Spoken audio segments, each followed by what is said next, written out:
Keynesian long run supply curve versus normal long run supply curve. होता क्या, होता ये है कि जो normal long run supply curve है ये प्राइस लेवल के ऊपर डिपेंड नहीं कर रहा। क्यों? क्योंकि ये रिजिड है, ये फिक्स है, आप इसको चेंज नहीं कर सकते।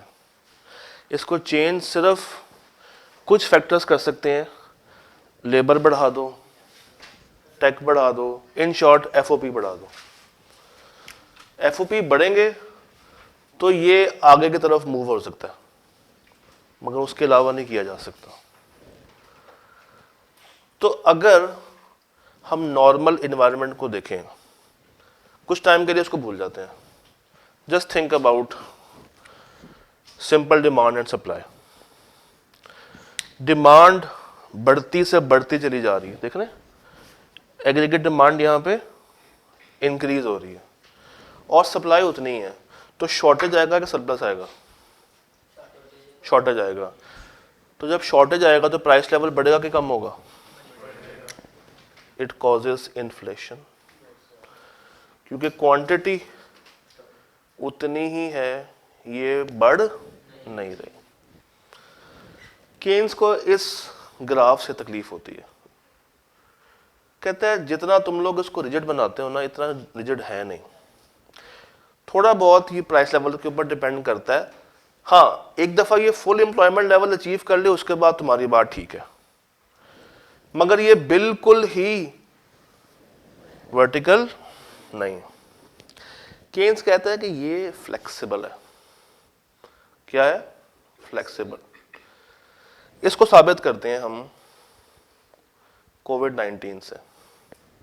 कोविड में क्या हुआ था?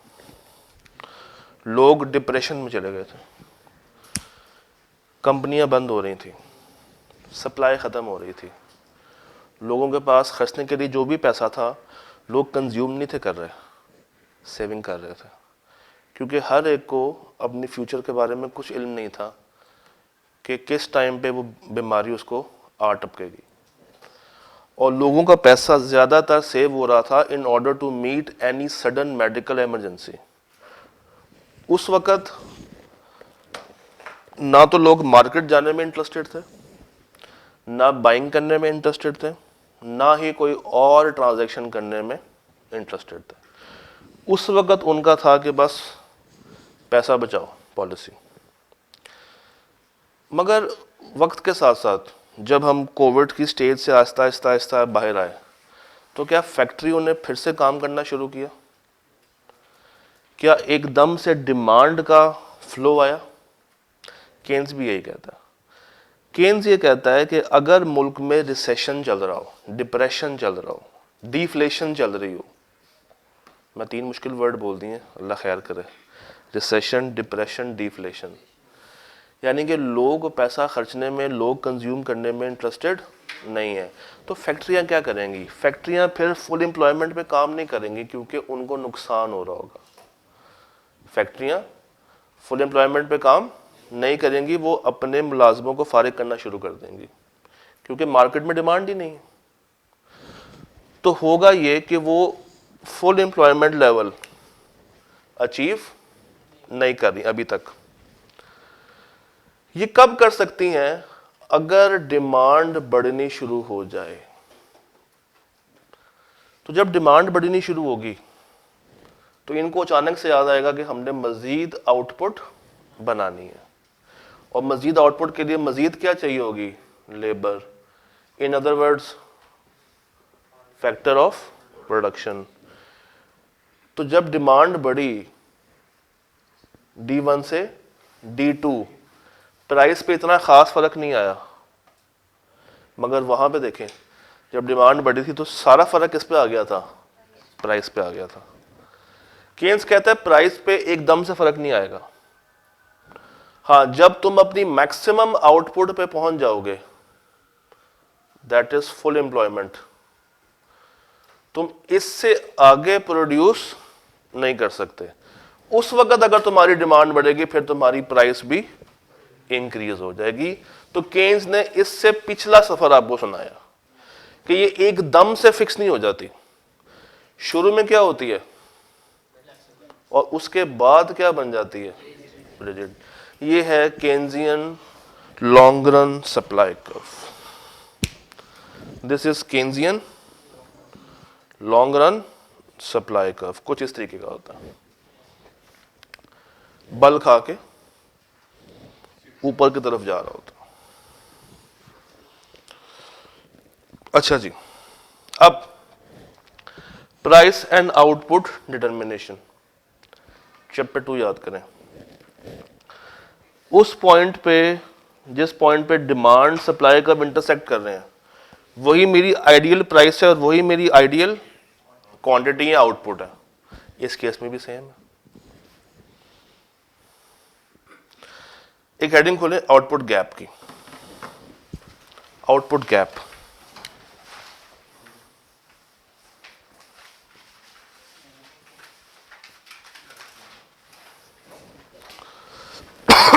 एक होता है नेगेटिव और एक होता है पॉजिटिव गैप। एक नेगेटिव गैप है और एक पॉजिटिव गैप है। देखिए, negative gap is when economy is performing below it's potential, यानी कि फुल एम्प्लॉयमेंट से पीछे।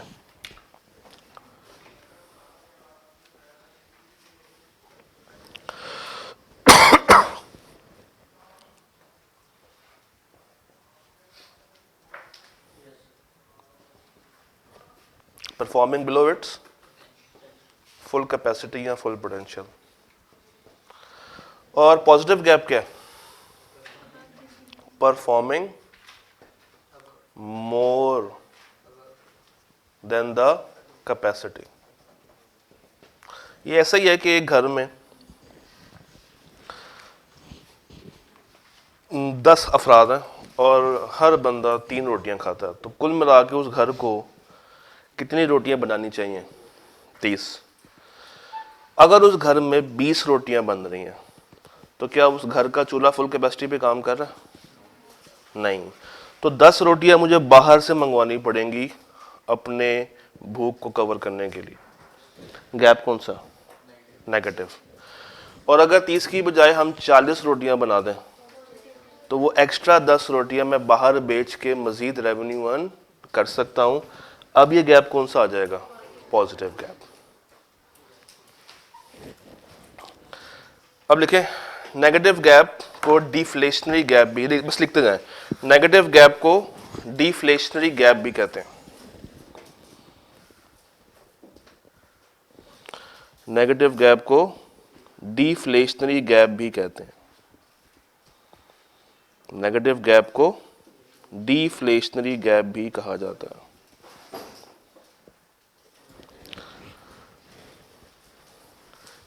नेगेटिव गैप को डिफ्लेशनरी गैप भी कहा जाता है।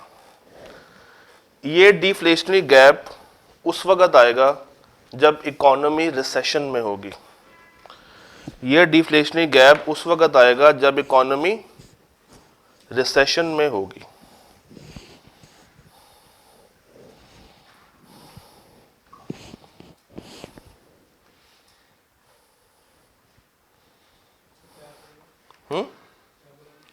मैंने ये बोला कि ये गैप उस वक्त आएगा जब इकोनॉमी रिसेशन में होगी। सामने देखें जरा,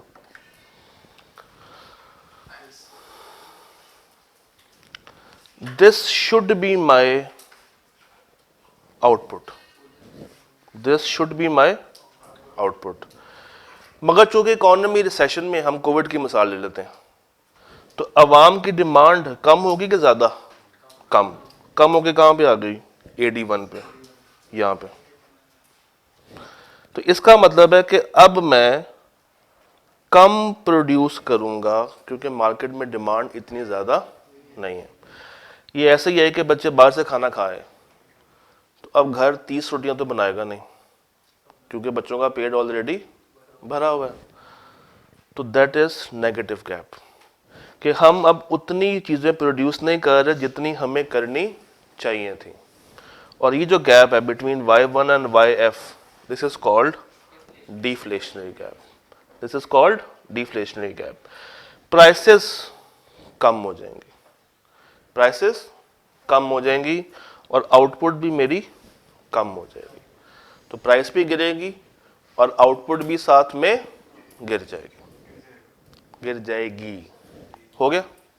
आगे लिखें पॉजिटिव गैप। देखें पॉजिटिव गैप, पॉजिटिव गैप, इसको इन्फ्लेशनरी गैप भी कहा जाता है। इसको इन्फ्लेशनरी गैप भी कहा जाता है। अब इसमें क्या होगा? उसका रिवर्स।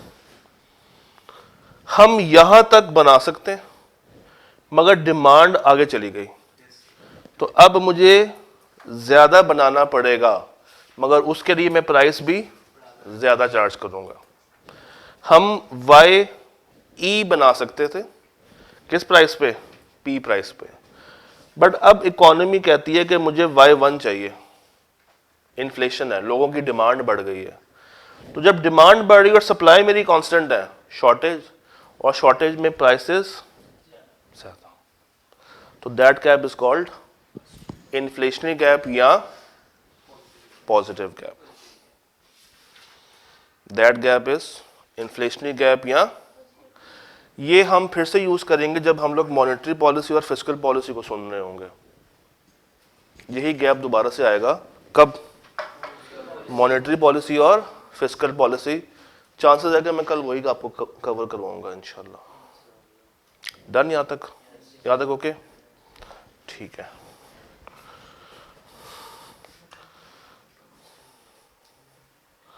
अब इसमें और बताने वाला कुछ नहीं है। 7 के एंड पे आ जाते हैं, जरा 7 को एंड करते हैं। हम एक इक्विलिब्रियम में भी यहां पर देख कर आए हैं। किसके बीच में था? एग्रीगेट डिमांड और एग्रीगेट।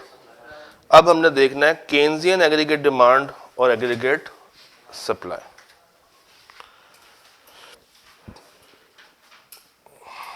ये टेबल तो बुक ही है ना,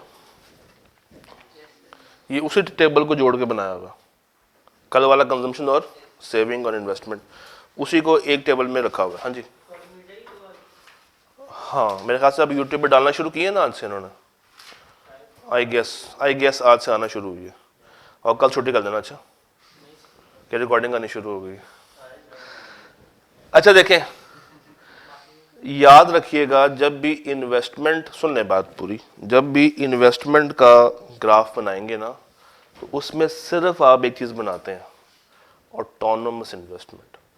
उसमें इंड्यूस्ड इन्वेस्टमेंट का ग्राफ नहीं बनता। तो ये ऑटोनोमस इन्वेस्टमेंट का ग्राफ जा रहा है।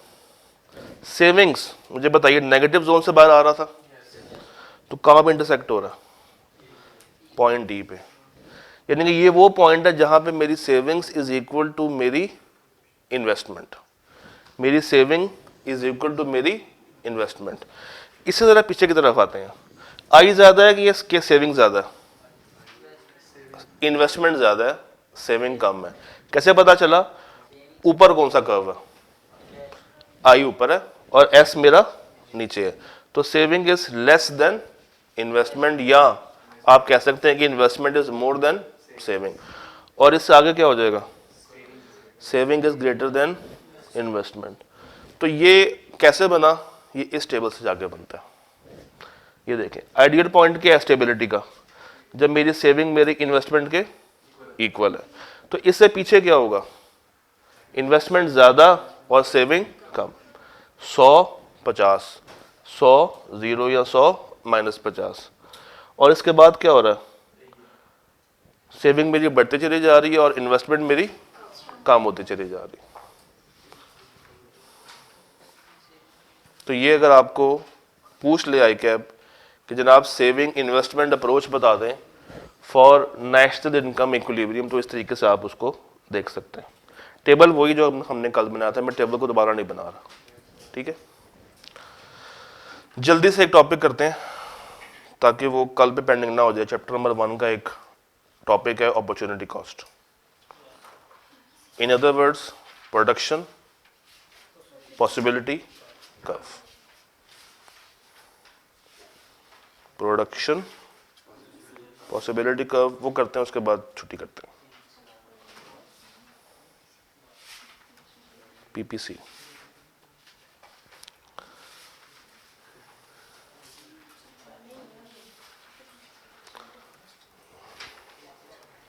ले जनाब, प्रोडक्शन पॉसिबिलिटी कर्व कह लें या प्रोडक्शन पॉसिबिलिटी फ्रंटियर कह लें, एक ही बात है। प्रोडक्शन पॉसिबिलिटी कर्व या प्रोडक्शन पॉसिबिलिटी फ्रंटियर।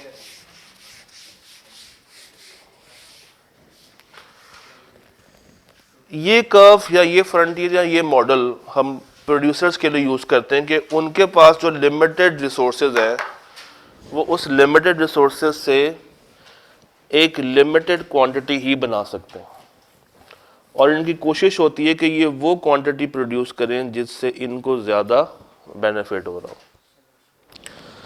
इसको समझने के लिए हमारे पास एक टेबल है। ये दो गुड्स हैं, एक घंस और दूसरी ब्रेड। आसानी के लिए इसको चेंज कर लेते हैं। मैं कहता हूं कि ये वो टाइम है जो कि आप नहीं सर ऐसे थोड़ी, वही कहने लगा हूं। ये 0 1 2 3 4 ये वो टाइम है जो कि आप इकोनॉमिक्स को देते हैं, और आगे देखें ये वो टाइम है जो कि आप अदर देन इकोनॉमिक्स किसी भी सब्जेक्ट को देते हैं। कितना? 100 90 70 40 और 0। पॉसिबिलिटी ये क्या है कि आप इकोनॉमिक्स को बिल्कुल छोड़ दें और आपका सारा फोकस किस पे है? Other than economics. पॉसिबिलिटी 2 क्या है कि आप थोड़ा सा टाइम किसको दे रहे हैं? इकोनॉमिक्स को, और बाकी का टाइम किसको दे रहे हैं? आईटीए को। यानी कि अगर आपने एक पेज तैयार किया तो कितने सवाल कम किए होंगे आईटीए के? 10। और जब उस दिन इकोनॉमिक्स पढ़ी नहीं तो कितने सवाल सॉल्व किए? 100। जिस दिन आपने 2 सफ़े पढ़े इको के तो टाइम तो आपके पास लिमिटेड है ना, तो उस दिन आपने आईटी के कितने सवाल सॉल्व किए? 70। जब आपने 3 सफ़े पढ़ लिए गलती से तो उस दिन बाकी टाइम किसको दिया? आईटीए को। तो अब कितने सवाल सॉल्व कर पाए? 40। जिस दिन आपने 4 सफ़े पढ़ लिए इको के उस दिन आपके पास टाइम बचा ही नहीं, क्योंकि वो पढ़ के आप सो गए थे। तो आईटीए का कोई भी सवाल आप सॉल्व नहीं कर पाए। इकोनॉमिस्ट ये कहते हैं कि there is an opportunity cost, कुछ पाने के लिए कुछ खोना पड़ता। तो अगर मैं गन्स को ऑब्टेन कर रहा हूं तो मुझे ब्रेड को लूज करना पड़ेगा, और अगर मैं ब्रेड को ऑब्टेन करूंगा, अगर मैं इसको रिवर्स देखूं 0 से 40 तो ये 4 से 3, 40 से 70 तो ये 3 से 2। तो कुछ पाने के लिए कुछ खोना पड़ता। अब जरा ध्यान से 0 से 1 मुझे बताइए मार्जिनल इंक्रीज कितना आया है गन्स में? 1। उस 1 के लिए कितना मैंने मार्जिनल डिक्रीज किया? 1:10। आगे चलिए जरा, 1 फिर 1 और फिर 1। तो मार्जिनल इंक्रीज और मार्जिनल डिक्रीज एक एक सफ़ा बढ़ाते जा रहे हैं और वहां से इतने ही सवाल कम होते चले जा रहे हैं। पहले में 10 कम हुए, उसके बाद 20 कम हुए, उसके बाद 30 कम हुए और उसके बाद 40 कम हुए।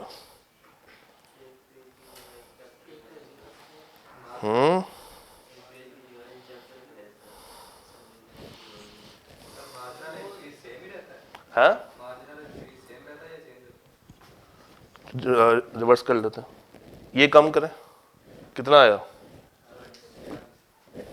30 20 100 10 क्या उसी का रिवर्स हो गया ना, यानी कि अब 40:1 होगा, 30:1 होगा, 21 और 10:1 होगा। तुम क्या कह रहे हो? हाँ, तो गन्स अगर एक बनी है तो ब्रेड आपने 10,000 पाउंड कम की, वो देखें 100,000 पाउंड्स। ये जो कर्व मेरा बनता है दैट इज, ये पॉजिटिव तो नहीं है। हाँ, इसकी ये मुझे बताएं, ये शेप क्या है? कर्व, शाबाश।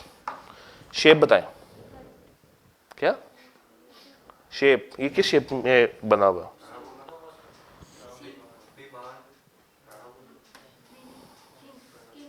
नहीं, किंक नहीं है।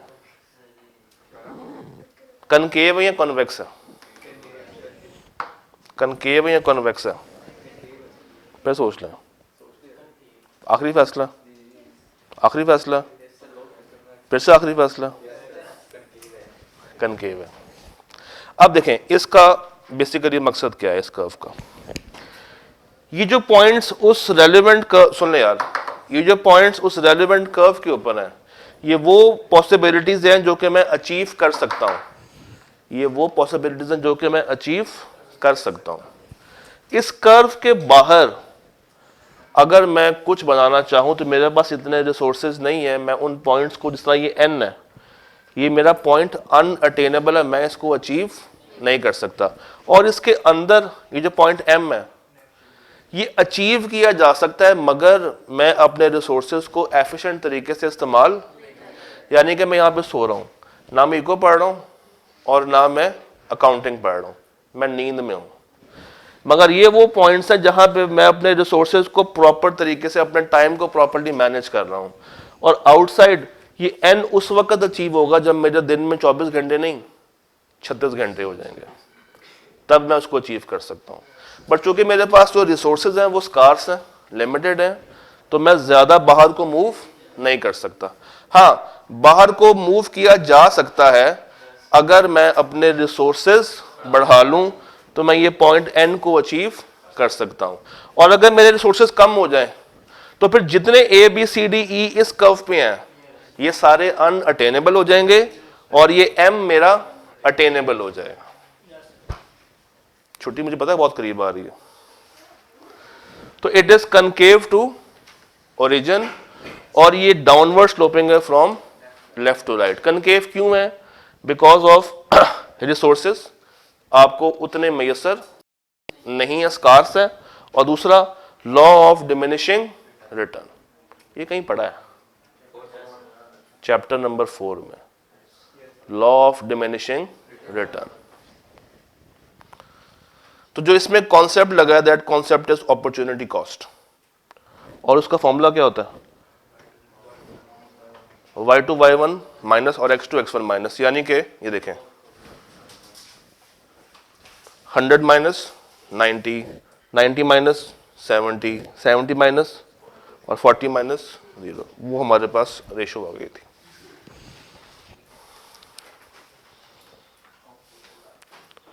अब कल क्या किया था, यही तो पूछना है आपसे। मॉनेटरी पॉलिसी, फिस्कल पॉलिसी के ऊपर कल बात कर ली जाए। तो कल फिर कोशिश करेंगे कि चैप्टर 9 सुन लें, चैप्टर 9, 10 और 12, ये टफ टास्क है मगर कोशिश करेंगे कि हम इसको जितना कर सकते हैं कल इसको करें। टाइम आगे जा नहीं सकता कल, डिपेंडिंग अपॉन के नीचे पार्टी की क्या सूरत हाल है, क्योंकि नीचे गर्ल्स की फंक्शन है कल, तो इतना टाइम आगे जाएगा नहीं। मुझे क्लास को 4:30 पे ख़त्म करना पड़ेगा बाय हुक और बाय क्रुक। पीछे की तरफ जल्दी हम शुरू भी नहीं कर सकते क्योंकि पीछे क्लासेस लगी हुई हैं बैक टू बैक। तो फाइन, मैं संडे को भी क्लास है हमारी, संडे को भी क्लासेस हैं मगर थोड़ा सा टाइम देखना पड़ेगा। तो क्योंकि आगे I2B भी है ना आपका अगले वीक में, मैं इको को उसके साथ मर्ज नहीं कर सकता। मैं इसलिए बार बार एक सवाल पूछ रहा हूँ कि I2B कितने बच्चे इंटरेस्टेड है? बस एक इंटरेस्टेड है, 2 इंटरेस्टेड है, 3, 4, 5, चलें, अल्लाह खैर करेगा, कुछ ना कुछ करते हैं। ठीक है जी, अल्लाह हाफिज़।